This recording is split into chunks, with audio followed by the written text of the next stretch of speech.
Na minha compreensão, de modo geral, as pessoas desejam ter filhos em função de gratificações culturais, as quais acabam se estendendo e, portanto, se reproduzindo para a maioria das famílias. Existe estímulo e pressão social para que as pessoas tenham filhos. Na pré-história, os primeiros grupamentos humanos eram compostos no máximo por algumas dezenas de pessoas. Esses pequenos grupos de pessoas precisavam de prole, precisavam de reprodução farta e constante, para que continuassem existindo. Agrupamentos maiores de pessoas maximizam as chances de sobrevivência de todos. Imagine, por exemplo, o caso de um grupo com menos de 100 pessoas isolados de outros agrupamentos humanos com baixíssima expectativa de vida, com uma média de 30 a 35 anos e com altíssimas taxas de mortalidade infantil. Agora imagine um grupamento humano mais ou menos com as mesmas características, porém em constante conflito com outros grupos, outros clãs. Há pesquisas que demonstram taxas de homicídio na pré-história por volta de 15% da população total. O Brasil está entre os 10 países que possuem as maiores taxas de homicídio do mundo.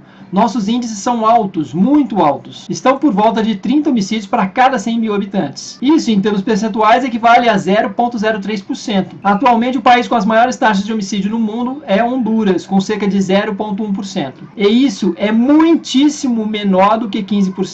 Então, imagine um grupo constituído por menos de 100 pessoas com taxas de homicídio e de mortalidade infantil absurdamente superiores às atuais. Imagine o sentimento de fragilidade desse grupo. Imagine o quanto é importante a procriação constante, a fertilidade. Desse modo, portanto, se torna bastante compreensível a existência de mandamentos sagrados tais como o crescei-vos e multiplicai-vos. Esse ordenamento cultural foi muito importante durante muito tempo na história da humanidade e ainda possui as suas ressonâncias, porque as pessoas desejam ter filhos e a maioria não tem muito claramente para si por que deseja ter filhos. Algumas pessoas simplesmente dizem que gostam muito de crianças, da casa cheia de pessoas, que gostam de uma família grande, que foram criadas em uma família grande. Outras temem ficar desamparadas durante a velhice, outras se sentem muito sozinhas e muitas pessoas simplesmente optam por ter filhos com medo de se arrependerem por não terem tido. E muitos de nós, por um certo narcisismo, desejamos ter filhos muito parecidos conosco. Não duvido, inclusive, que algumas pessoas, se pudessem, optariam por clones, por filhos exatamente iguais a elas, em um movimento inconsciente que realiza uma fantasia de eternidade. E essa fantasia é totalmente votada à negação da finitude de seu próprio eu, de seu próprio ego. Muitas pessoas justificam que desejam ter filhos